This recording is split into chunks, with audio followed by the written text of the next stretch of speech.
we're live.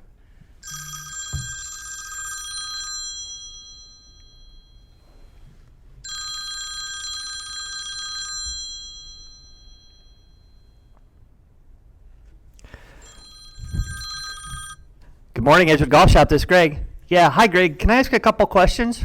Sure. What can I help you with? Well, how late in the year are you open?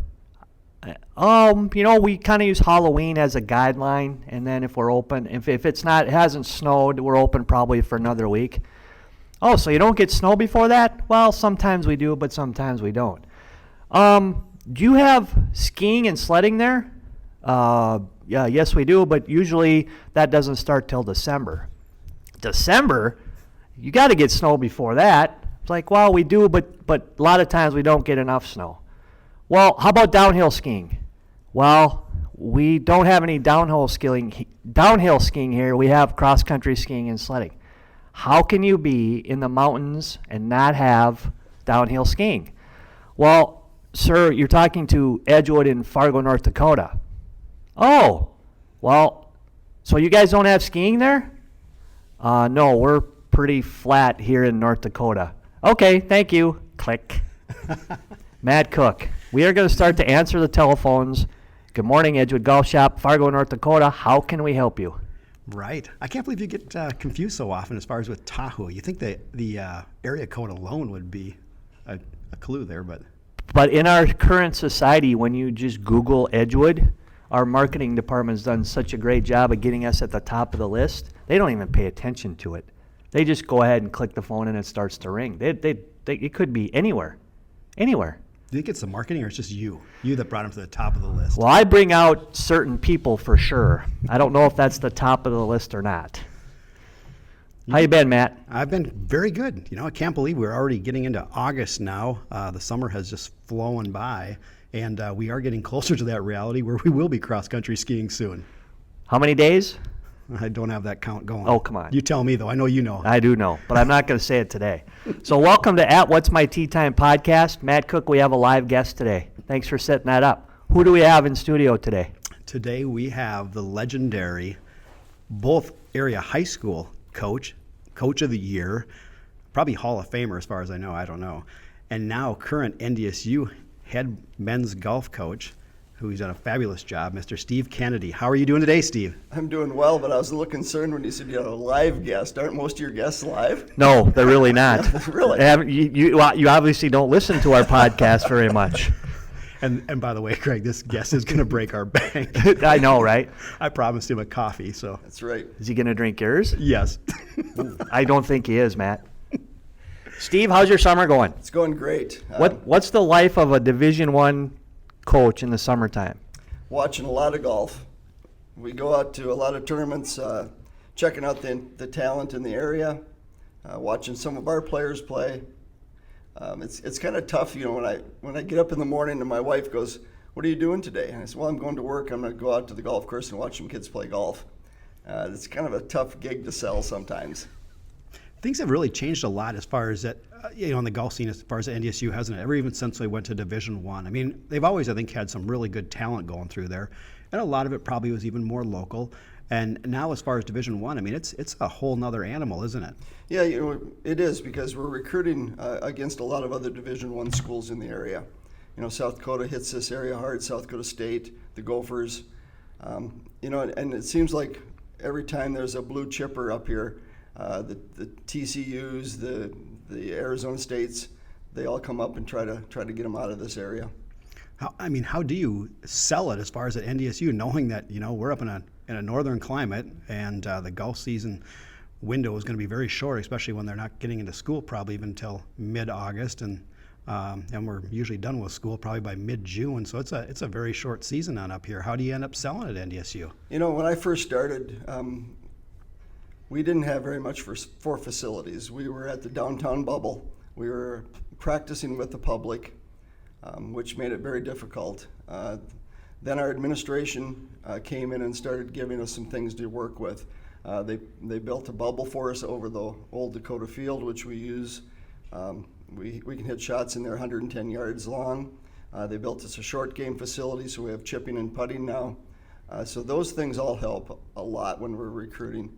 The other thing is that what I found is that kids just want an opportunity to make sure that they get a chance to play. And so when I got here, we had 13 guys on our roster. Now I roster between 7 and 8. And so, the big selling point I have is you come to NDSU, you have a good chance of traveling and playing. Well, that is very important. And plus, NDSU is a great institution as well. So, I mean, it's a fabulous university. There's a lot going on in Fargo. You've done quite well recently. You guys seem to be climbing the ranks as far as even within your conference. And, what is it that you've been able to do as far as getting that edge over some of the South Dakota states and some of the others that are competing here? Because obviously there's a lot of competition around here. Yeah, I think the biggest thing is getting that first guy that people recognize in your program. And that came about 3 years ago when we signed Andrew Israelson. Izzy plays in so many tournaments during the summer, and he's carrying our bag, he's wearing our shirt, and he's talking about NDSU golf, and that really helped. From there, we signed Van Holmgren out of the cities. We signed Lucas Johnson out of this area, and all those guys play in a ton of tournaments in the summer. And they're when we go out and we play in these tournaments, the other kids are going, what's it like at NDSU? And then they start talking about the facilities. They talk about all the other sports that they get to be around, our football program. It all helps sell our golf. So if a player is looking to try to play some sort of college golf, what really should they be trying to do, and at what age group or age do they need to start maybe thinking about what is going on? Or is it basically, play as much golf as you can and we'll find you? Yes and no for both of those. I mean, I think either one can work if you're good enough. If you're not good enough, you have to really promote yourself. And it's not too early to start as a freshman, but there are NCAA rules at the Division I level saying that we can't talk to you until it's August 1st when they start their junior year. And so, you can contact us. We just can't reach out and really do much with you, but it never hurts to get your name out there. And then, you also have to know the level that you want to play at, or that you should be able to play at. I get a lot of emails, a lot of players, telling me about or sending me resumes, and it's just not at the Division I talent. So what kind of a score should they be looking at? And I know that's hard. I mean, it's easier because golf does have a score, so you can kind of put a number to it, but sometimes I think we get either over or underutilized, or think we're better or not as good as we should be. What kind of scores do you like to see? I mean, obviously low scores, but if high school, let's say their high school averages, and do you even look at high school averages, or is it more of a summertime thing? Is it 72? Is it 70? Is it 75? What do they need to be at? And that's kind of a tough question because it depends upon the level of the high school. I've gone to high school tournaments where they're playing at 5,800 yards, and they're going out and shooting 75 at 5,800 yards, which really isn't a very good score at that yardage. I have other kids that are going and they're playing in high school 66, 67, 100, and they're shooting 73, 74, and those are scores that we look at. Those are okay. I recruited a young man from Iowa a couple of years ago that won a state tournament, and the scores were in those mid 70s. But again, they played at 5,700 yards in their top level state tournament in high school, which I couldn't believe. So it does really vary, Greg, with the yardages, the types of tournaments. I'm more impressed, or I look more at the guys that are playing in the Minnesota State AMs, the Minnesota State Opens, the Birchmont, the Resorters. Even the Pine to Palm is a little bit misleading because of the length of the course. But just that there's so many good players at the Pine to Palm that if they can, advance in that, they're worth looking at. So obviously, how about the school aspect of it? Because I know that's also very important.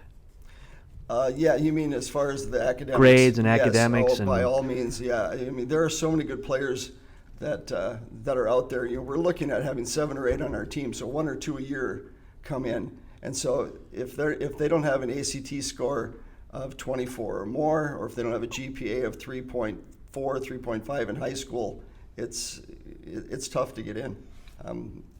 We just don't want to take a chance on having that small of a team and having someone become ineligible. So I've heard that even some schools, I don't know how it works at NDSU, it might even be a benefit as far as being a better student, because maybe there's opportunities there as far as when they're making that decision making, maybe there's possibilities for that student to make some as far as academic scholarship, and then there might be even a partial as far as athletic scholarship. And so, if you're kind of a tweener, if your grades are up, like you said, not only is it great to have a quality individual on your golf team and someone is going to, you don't have to worry about as far as this person even going to be eligible, but you've got that good student, but maybe it even helps out as far as benefits you financially as well. exactly. They, in golf we have 4.5 scholarships. And so it's not like football or basketball where you have full scholarships for our athletes. So yeah, if they can get some academic money, that really helps. The other thing that NDSU has is cost of attendance, which I'll use one of our golfers that would get a half a scholarship. That means that they would have a cost of attendance of 50%. At NDSU, it's $3,400 for a full scholarship player. They get that.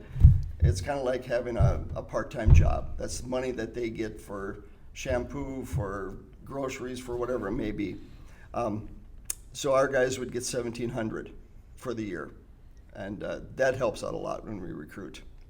Do you so for you, when you've got those students coming on in, then as far as what's a typical day for those kids as far as when it comes to even practice schedule and stuff like that? Do you guys meet pretty much daily? And even what's the schedule even out throughout the winter? What's their kind of expectations? I don't know if you meet as a team or if they kind of do it on their own, or. Yeah, in the fall, we usually meet 6 days a week. We practice 6 days a week. When we have tournaments, we usually leave on a Saturday. We fly just about everywhere now. So we get in Saturday afternoon, we'll go to the course, chip and putt a little bit, go to the hotel. Next day we have a practice round, and then we go back to the hotel and we talk about strategy and things like that. The next day they get up, and we're usually at the course about 6:30. They play 36 holes. We get back to the hotel about 8 o'clock that night. Next morning we get up and go and play 18 holes. We get back, we go to the airport, we fly home. So it's not as glamorous as it may seem like when we're traveling all over the place. I see a hotel and I see a golf course. But our guys are studying when they have free time. It's a tough life as far as, I shouldn't say it's a tough life. We're playing golf, for gosh sakes, in some great places. It's a demanding schedule for them, I should say. In the wintertime, we lift 3 days a week. We have strength coaches at NDSU.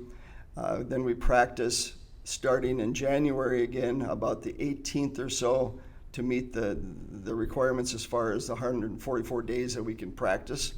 That takes us up to our conference tournament. So we practice 6 days a week after January 16th or 18th, in that time frame. A little different than when I went to school. At the other school, I went to University of North Dakota. We were at the top of the Hislop Sports Center at that time. We'd hit balls into a net. In the wintertime, maybe a couple times a month, something like that. Never had any off-season training or anything like that. We would practice for probably maybe an hour, 2 or 3 days a week. So obviously the Division I level, and Coach Kennedy has done a great job as building the program to the point where so let's say going into this year, what are your expectations? We plan on winning the conference. Yeah, this you year. get. It should be between us and Denver, I think. Great.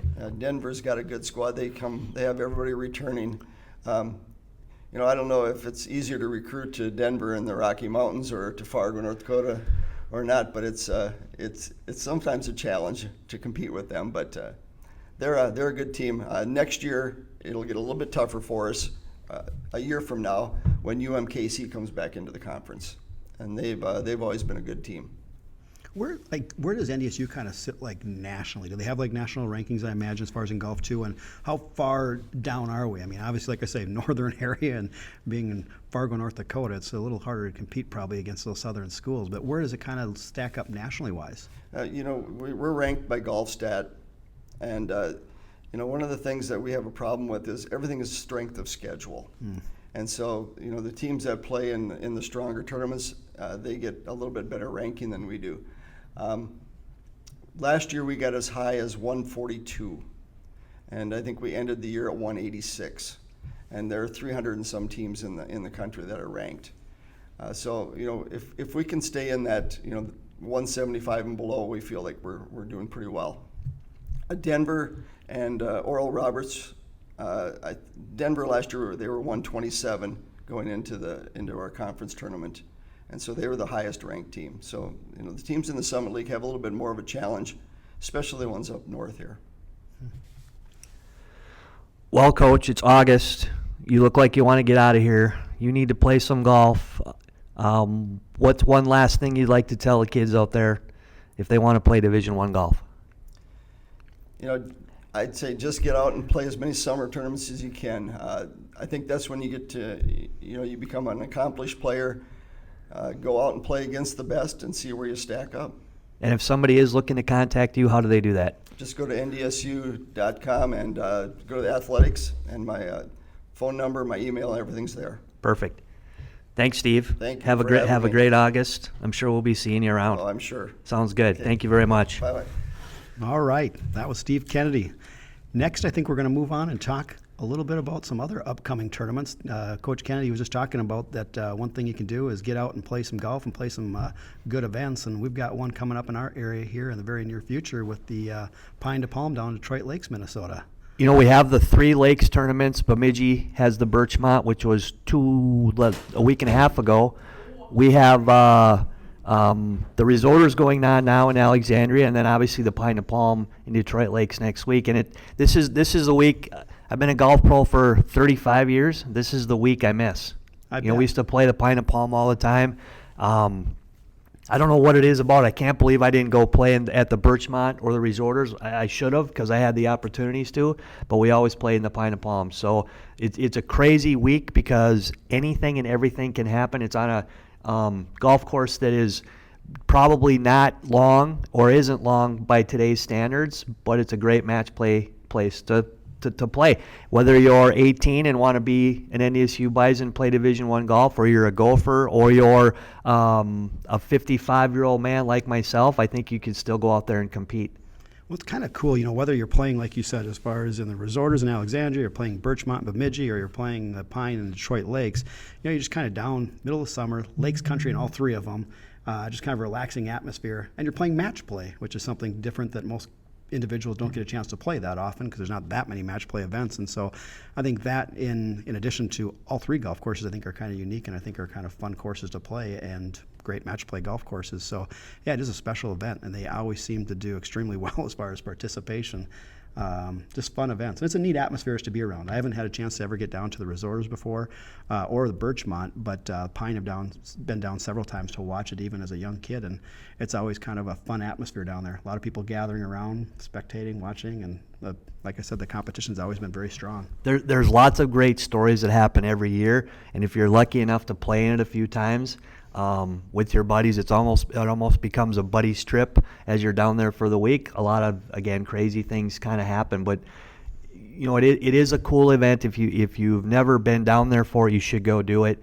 Matt, did you ever play in the Pine to Palm? You know what? I never had an opportunity. I shouldn't say I never had an opportunity. I never took advantage of playing in the Pine. That's one thing that I always regret. Because like I said, even being down there and watching as a young kid, I remember watching, individuals like Pat Herzog, well, even Bill Israelson, Al Thompson, Mike Podolak, even when it was young Mike Podolak. Jim Strandemo, exactly. So, there were some fantastic matches there. Just some great players that went through there. And it was fun even watching, as I grew a little bit older, watching even some of the players that went on to play even on tour. I never had a chance to watch Tom Lehman down there, but I did watch Nota Begay play in one event down there. And so, they've had some big names that have went through there and have went on to have some nice careers. Yeah, if you look at the past champions list, you see a lot of exceptional players. If you look at if you go down there and you look at the list of players that are playing currently, you obviously have some NDSU Bison. You have a lot of Gopher kids playing. I know you have some Iowa State kids playing. So it does bring out some really good golf. There's a lot. If you look at, if you're familiar with the Dakotas Tour now, and you look at the Dakotas Tour and you look at the Pine of Palm, there's a lot of people that play the Dakotas Tour now that are trying to play professional golf that played there. I remember when we would go down, our whole goal was to try to get to a match on Saturday, no matter how you did it, whether it was the Palm Flight or the Championship Flight or the Lizzie Flight or whatever it was, is if you could make it to Saturday, if you could be on that first tee box on a Saturday in Detroit Lakes, you know, once Saturday comes, and there's people around all week, but once Saturday comes, you know, it kind of ramps up a little bit. And at that time, there was a newspaper that would come out every day, and you'd always try to see, you know, if pictures or who was playing good or who was playing bad or who started a match a certain way and then lost or who started a match the other way and won.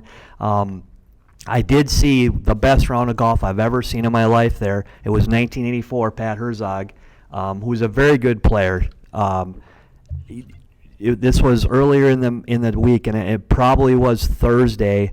He was playing a gentleman named Hugh Welsh out of Devil's Lake, who was a very good player. Won a lot of North Dakota stuff, local, regional stuff. Fortunate enough to play with Pat a couple times that week. And that morning, Hugh and Pat shook hands on the 14th green, and he was 5 under. Pat was 11 under through 14 holes. Wow. I've never in my life seen anything like it. Hugh made 2 or 3 birdies and got beat by eagles. And the funny thing about match play, and Hugh had a really dry sense of humor. Until you got to know him, you know, you could say he was kind of grumpy. And the match that I was involved in, we were both 1 over par after 14 holes, and he kind of looked at us and goes, "This just ain't fair. This just is not fair. I'm 5 under par and I'm done.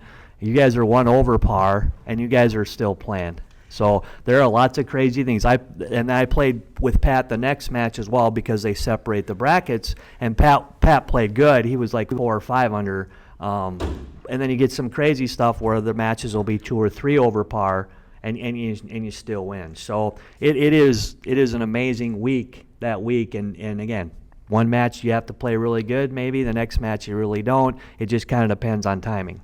That is the interesting thing as far as match play and in playing those brackets. Yeah, so it's crazy. Well, we've got an individual joining us today that's had a nice little history as far as at the Pine as well. We've got Adam Gronis, who is also the head boys golf coach at Davies High School. And Adam's had some nice success over at the Pine. Adam's a very good player despite what he's going to say. And so, Adam, thanks for joining us today. Thanks for having me, guys. So we got the Pine coming on up. Next week, yeah. Starts Monday and full week of fun, hopefully. And I know your game is top notch right now. You are ready to play. In fact, I hear that, you know, you're kind of the odds favorite, I've understood. Whose odds are you looking at there? Vegas right now. I just beamed it up right now, and you're like 1-2. I don't know what that means, but you're 1-2 to win. I'd put your money maybe on a couple other guys, but you never know. What's the reason like you want to play in the Pine every year? It seems like it's something that you probably look forward to, I'm sure, as a lot of people like in our area. But what's the one thing as far as that it's like, wow, I look forward to playing that every year? I think, you know, the competition is usually pretty darn good there. You get a lot of the top college players in the area, a lot of good higher-end high school players, and then you get some of the guys that are, you know, in that 30 to 40-year-old range that are really good too. So the competition's big. Course is fun. It's a good match play course. A lot of birdies out there. And then just the environment itself. Everybody's out there having a good time, whether they're watching. You usually get a good group of guys that go down and hang out and make a week out of it, whether it's sitting at the lake or playing golf. Everybody's, you know, it's kind of like a vacation. So what's the furthest you've made a run for it? I know you've qualified for championship numerous times. I've made it to the final 8, so the quarterfinals 1 year, made it to the top 16 a couple years. I haven't quite got over the hump and gotten into the semis of the championship, but it's a tough thing to do. You got to be on your game for whatever it is, 6-7 days in a row, you know. So it's a good experience. It's tough. It's fun for the most part. Do you have a memorable match out there as far as throughout your history? A memorable one, win or lose. Either or. Either. I've had a couple good ones where I played some of the Gopher players, and we've been quite a few under par, and one's gone my way, one's not gone my way. I think I played a guy, David Haley Jr., and on the front nine, I think there one par was between us, I think, really on a hole. I think hole 3, long par 3, there's a par. Otherwise, it was birdie, birdie, par, birdie, birdie, eagle, birdie, birdie, birdie, I think, for the front nine between the two of us. So I think we finished on 17. He was something like 8 or 9 under, maybe. I don't know. It was a good one. Then I played Charlie Dunsing, and another one where that one went extra holes, and I actually ended up winning that one, but it was birdies back and forth the whole time. I think we were both maybe 7 or 8. So is there? I mean, again, I'm older, and when we used to play there was kind of 2 different tournaments in one. You have 2 days of qualifying. So when we used to go down there and play, most of the time you were just trying to figure out how to get it in the fairway, get it on the green, and get to match play, get that top 64 and get it to match play. And even when you went to matches, obviously the game has changed quite a bit with as far as everybody hits it, but there was still more plodding around except for a couple different places. Has that changed with the way, like for you in qualifying and you in match play? Is it just you're not really worried about plodding around? It's just go for everything? In qualifying, I'd say I've done both. I think my approach in qualifying is just try to keep it and playing as many greens as possible. And then at match play, it's fire at everything. Hit driver, hit at flags, go for greens, and make as many birdies as you can. I mean, you kind of got to play to your opponent a little bit too. I would say if your opponent hits at OB or something, you might put that driver away. But I mean, you're hitting at 6 with going for that green, hitting at 7, going for that green. 16, I know there's been times where I've gone for that green when the match is tight and try to knock it on to make eagle at best, and so it's a little more aggressive once the match play starts. And you brought up the 3 holes that probably were on par 4s. You do have chances to make eagle, at least you do nowadays. 6 and when we played at 6, some people went for it, but not a lot. 7, when I played, there wasn't really a lot of people that could knock it up onto that green very often. I mean, they could a little bit. And then, 16, like you said, a lot of people, not a lot. Most people wouldn't really go for that green, but I know that obviously now with clubs, especially on that hole, for somebody like you, that's probably is that like a 3-wood or a 5-wood, or it can't be driver. It's a slinging driver. Driver. You just slice the driver around. So have you ever hit it into the Zorbas Park? I know what the Zorbas Park is? Yeah, I can get her moving pretty good left to right. So I haven't got one in there with the driver yet, but I have seen people do it. It's definitely in play for sure.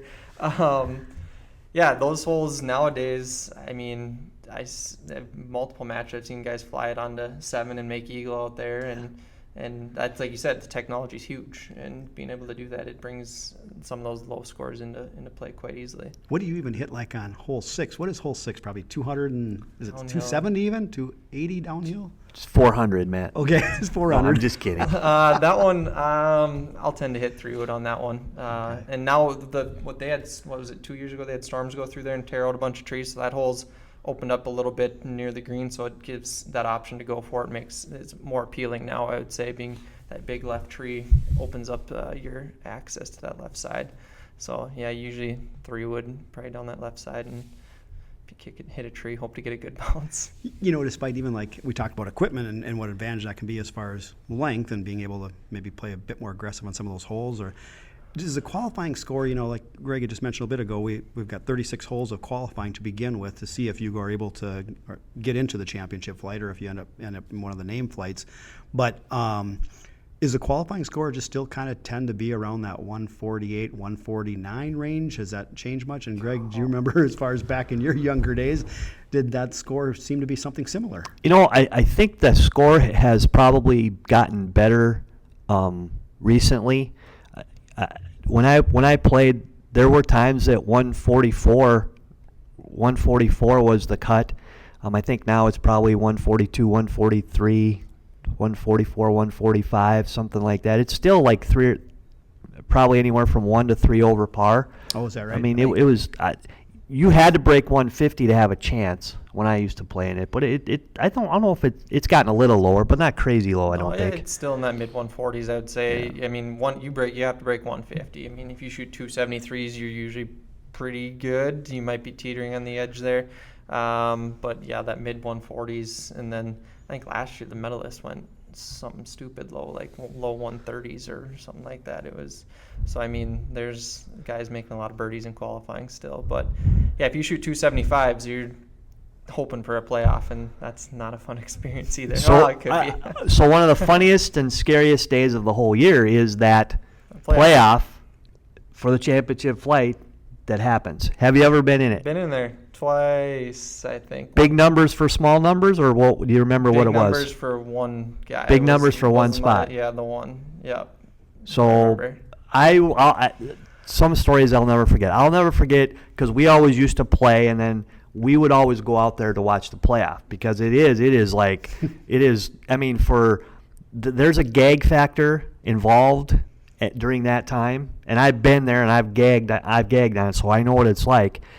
Where it's just kind of cool to watch people get really uncomfortable. I mean, really, really uncomfortable. So this was probably it would have been probably 1983 or 1984. It was at that time all of them played together. The one I remember, we had, I want to say there's 7 to 10 of us in that group. Yeah, there's a lot. So there was I think 12 people in this group, and again, it takes a long time when there's 12, and I think it was 5 or 6 spots, so it wasn't one spot, so there was a little bit of, one guy hit it here, so everybody else kind of tries to hit it in a different spot. So I don't know how this happened necessarily because you usually identify your golf ball, and we're way better at it nowadays than we were back when I played in the 80s. We would say we had a Titleist too, but some guys did a good job of marking their balls, some guys didn't mark their balls. So everybody hits it up there, and we get up in the fairway, and there's 3 balls within probably maybe a card table apart. So one of the guys walks up there, and he identifies his ball, and he's ready to go. While the other 2 balls are probably 3 inches apart. Guess what? They're both the same ball. Oh, no. And they're both new. So they're standing out in the middle of the fairway, and they're looking for anybody who would have been in the crowd that would have been able to identify which ball was which. Well, guess what? Neither one of them could. So they had to go back and tee it up again. Now, one of the guys made it through, one of the guys didn't, but that was just one of those awestruck moments where somebody's trying to figure out what can happen, and again, they looked for quite a while to try to get somebody in the crowd that was watching to say, yeah, I saw you hit that ball. So it is important even in those matches to try to do it. Again, if you're out there in the Detroit Lakes area on Wednesday later in the day, I believe it's Wednesday later in the day. Wednesday it'll be even after dinner. Yeah, 6 o'clock, something like that, and you want to watch some local golf that gets kind of interesting. It's pretty cool. Yeah, you get to see some interesting shots. You definitely get to see some people out of their comfort zone for sure. And because I think a lot of these people, you don't get the galleries around, and pretty much everybody's that's sitting around on that patio having a drink comes out and spectates a little bit, and you get people along the road, especially on one, and it's an experience, that's for sure. I think the longest one I saw went to number 5. So they play 1, 2, 3, 4, and 5 before somebody won. It gets pretty dark there as well. So it does bring back a lot of fond memories. It does bring back a lot of crushing memories too as you go through it. Yeah, they talking about galleries though. They probably get about as many people watching that almost as a championship match sometimes, don't they? For sure. Oh no, for sure. You usually have way more people around there Wednesday than you do usually Sunday afternoon. So you get a lot of people out there checking things out, and you usually get a few people that probably had a couple too many, and it get some interesting comments or gallery members too. So it's an experience in itself for watching that playoff. Yeah, if it's not bad enough that you're only playing for one or two spots potentially, but then having another couple hundred people standing and watching you, that's a little intimidating probably for a lot that haven't been in that situation before. I was just going to say, we're not used to that. I mean, the average person thinks it's hard when there's the group behind them who really isn't paying attention to them is close to them and watching them. And you get 100, 200 people following around or cheering or jeering, whichever the case might be, that have had a couple drinks. It's crazy. How about for you, Greg? You've played in it several times when you were in AM. What's the best finish you ever had there? I got beat in the quarters one year, and I really gagged bad, really, really, really bad. That's as nervous and as scared as I've ever been. Do you remember who that was against? I do, kind of. I'm Okay. trying. His last name was Olson. Very good player, left-hander, ended up going to college golf at Arizona. I can't think of his first name. Left-hander, good player. Nice kid. He was like 17 at that time. And I pretty much I gagged all over myself. Started thinking about, because the next match would have been against Al Thompson, who was a college teammate of mine, and Al wanted me to win because he knew he was going to crush me. That's why he wanted me to win. He ended up winning that next match anyway. But yeah, I was one up standing on 17T, which is a par 3, and I was thinking of all the things that were going to happen after the match, which you should never do, and didn't hit a bad shot, but didn't hit a great shot, and I made a bogey, and then I missed about a 2-footer on 18 to make the match continue on. So that one took me a little while to get over, but I made it to that was the farthest I made. Obviously, I won one of the. I can't remember if it was the Pine Flight or the Palm Flight. I won those a couple times. But again, our goal was to try to get to Saturday as much as we could during that event. Yeah, the Pine and Palm, you're still going to get some great competition in those, but you watch those guys that are trying for the championship, and if you end up kind of being in a name flight, it seems like they're kind of a little rejected. It's kind of like, that wasn't my mission here. Adam, it's always cool too, as far as when you're, kind of looking through. You brought up that little paper. I always thought that was cool. I think that was it like was the spotlight awesome. or whatever. Oh yeah, it was so cool. Yeah, and I all think kinds they of- do. I think they have I can't remember. I follow him on Twitter. The guy in DL still does a really good job of updating. The sports guy, the sports yeah, guy he does on a really Twitter. He good does a job. really good job. But you would always go there early. You'd look at the paper. You'd kind of, at that time they had the small restaurant in there, and you'd try to have something to eat, and it was just kind of a buzz. And you'd look around and you'd see everybody. It was pretty cool. You usually have the update bracket each day and how Yep. things are going, all the other matches, and so it was really kind of neat. But and the one thing that's cool, I always thought, early on, that day one of match play is just to see if you've got that David versus Goliath matchup, and if David comes out top, you got the number 64 playing against number 1, and to see, this, like you said, a lot of times that medalist, he's gone really, really low, and just see if there's that chance of that guy that just squeaked on in the playoff potentially can knock off the number 1 seed. And I think there's been those moments, in the past. I want to say that one year, Eric Van Rooyen, so that name might ring a bell now. He's on the European Tour full time. He's Having a great summer. Yeah, having a great summer. He's done well in some majors. Played for the Gophers. But I think he was medalist one year. And I want to say I watched a guy bury one from off the front of 18 green. I mean, he wasn't on the green, so he's on that slope. And I want to say it was, more than 30, 40 feet. And I would have been the 64 seed in the tournament. And I want to say I watched him bury one to beat Van Rooyen as the 1 seed on 18 that year. I want to say. So, those things can happen out there for sure. It's kind of crazy when they do. Your seeding doesn't matter, essentially. Once you get to that match play, somebody can get hot. And not very often, I don't believe, the number 1 seed is won. I don't know what that number is, but just by what I can remember, the number 1 seed, I don't think has won very many times. So and it's not a seeded deal, so it's not like you can pick the top 10 guys and they're the top 10 seeds. It is by score. So if a named player, let's say, I remember Gary Johnson used to be awesome there. He didn't hit it very far, but man, from 120 yards and in, he was up and down all the time, and he's a past champion. His qualifying scores were never great, but he really didn't care about his qualifying scores. He just that one year just buzzed through the field. So it is pretty cool to watch those first couple matches go.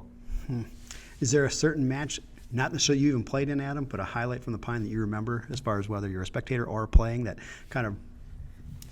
Oh, there's a lot of good memories. I don't know. It's always been a fun week. That's a tough one. The only reason why I asked, the one I think of right away, I remember watching a lot of great matches, a lot of great players going through there, but just watching Amy Anderson play against Tom Hoagie, and I believe was that the semifinal Yeah, that would have been the match? semis. I was out there that morning too, and You know, and that was a good run for Amy. And then Tom was also kind of on a level of his own, and everybody got to see how good Tom was that day. That's for sure. You know, we talked about DL being shorter already, and so that, I don't want to say length's not a factor, but I mean, like you just mentioned, Gary Johnson, some of those that maybe don't hit it quite as far, still can do very, very well against Todd it. Hilliard's one that I think might have been that year that he might have beat Tom in the finals, or it was one year that Todd Hilliard beat Tom in the finals, I remember, and length compared to him was probably quite a significant difference, but that course does give opportunities to everybody. Right. And I think, you know, that morning, I think that Tom had played Amy. I think they just had a substantial amount of rain that weekend, especially that evening. And so probably even more challenging yet for Amy. Not that Amy hits it short, but I mean, there was definitely a distinct advantage there as far as Tom off there. But just kind of seeing once again that a female, I mean, we're seeing more and more females, I think, starting to try to play in that tournament, which has been really cool. But there was one that, you know, actually qualified for the championship flight and made a nice run at it, and so that was kind of nice to see. And obviously, Amy's done all right since then. So that was kind of a cool little moment there to see how that would go down. And you know, she, like I said, she made a nice run at it. Yeah, very good. Two great players from this area going head to head in that course. Like you said, anybody can kind of do anything there. So, do you have any players playing?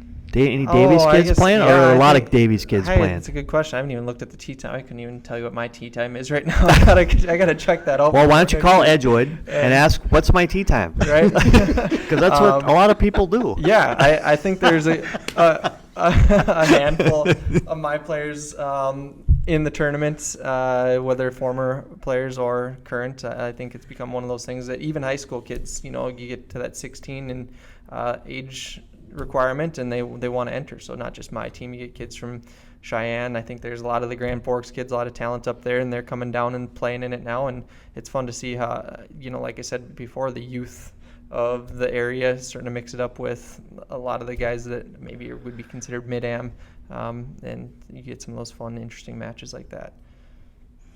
Well, we're going to have to get you back on again as we get moving into the 2020 season, talk more about your upcoming high school season too, because I know you guys have had some great success, and I think we'll have another fine team next year once again. Wish you all the best as far as in the Pine, and have an enjoyable week. Like I said, my money's on you, so don't disappoint me. I don't want to lose that quarter. So we're gonna tweet at what's my tea time for the winner of the Pine of Palm, and it's gonna be, what's your Twitter handle? We're not going to put that one out Okay, there right now. sounds good. I did that for a reason. I'm just kidding you. Yeah, thanks for having me, fellas. It's been fun. Hopefully it'll be a good week next week, and always look forward to kind of the wrap-up of the summer at the Pine of Palm. Super. Thank you very much for joining us today. Thanks, guys. See ya. Awesome, you bet. Are we doing a Pine of Palm contest then? We have to, don't we? I would think okay, so. so here's the deal, right? We had the U.S. Open one, nobody won. We had the PGA, or we had the we had the Open Championship. Guess what? Nobody won. Oh no. So we have golf balls to give away. Right. So let's do that. Let's do at what's my tea time. Tweet me before.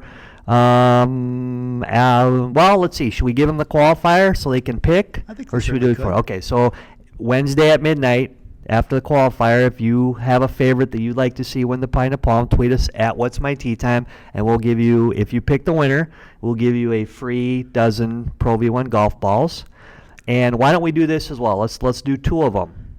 Before Wednesday, before Wednesday, I'll give you one day of the qualifier. Tweet us at what's my tea time. What's going to be the qualifying score? Oh, good. Okay? I like that. And then we need to come up with a tiebreaker there. How can we do that, Matt? Should we go? What's going to be the championship flight qualifying score? Should we go after like day one, or after just day two, or something to be the break? No, let's tweet. You got to tweet us Tuesday, so you don't get to see Wednesdays, but you can see Tuesday's score. And why don't you do this? Tweet us the score, and tweet us how many guys and gals are at that score or lower. So let's say it's 144, and I pick 70 people. And then we'll just kind of go from there and see how we do. Perfect. Do you have a Love it. favorite? I just said I have to go with Adam Granis. Wow, that's awesome there, Adam, huh? I mean, Adam works with me as far as in the summertime, helps me on out. strong player, and I know that he's saying that his game's horrible right now, but I'm going to go with Adam Granis. Okay, I'm going to go with Mini Izzy, Oh, good one. just because I don't know a lot of the other players that are playing. But I think you could have we had Coach Kennedy on earlier. You could maybe have an all-NDSU final, because Lucas Johnson, I'm sure, is playing, and Izzy's playing, and probably a couple other of their players will play as well. So I think it'd be pretty cool to have a 3 or 4 Bison finals. Is there any of those guys? I don't remember as far as the timing this year. I think in the past, sometimes over the Pine, the amateur has been going on. as well that may- Piner. So you know what? Maybe Is there any of those individuals that qualify? I don't know. believe that one of the Van Holmgrens has, made or- it. Yep. I don't believe Andrew. I don't remember. So maybe I picked a guy who can't even play. I hope so. that would be right up my alley. That's perfect.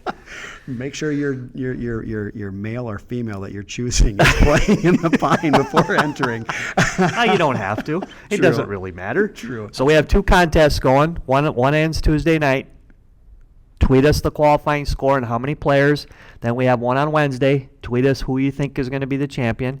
And we'll, after the Pine of Palm is over with, on our next podcast, we'll go through. We'll have Adam on again, or we'll try to maybe come up with some stories of the week, or if we see anything funny that happens, we'll do that as well.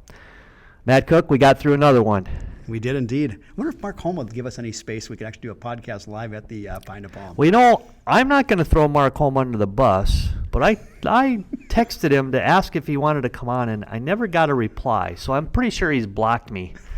And I don't blame him. I'm sure he was just busy. And I don't blame him for doing that. But we'll try to have Mark on, too. That would be a good idea. So, again, join us on What's My Tea Time. Tweet us at What's My Tea Time for any questions you might have about golf, about Matt Cook's game, about NESU golf, whatever, and we'll try to get it taken care of. We appreciate everybody's listening, and we hope you have a great week, and we'll see you next time.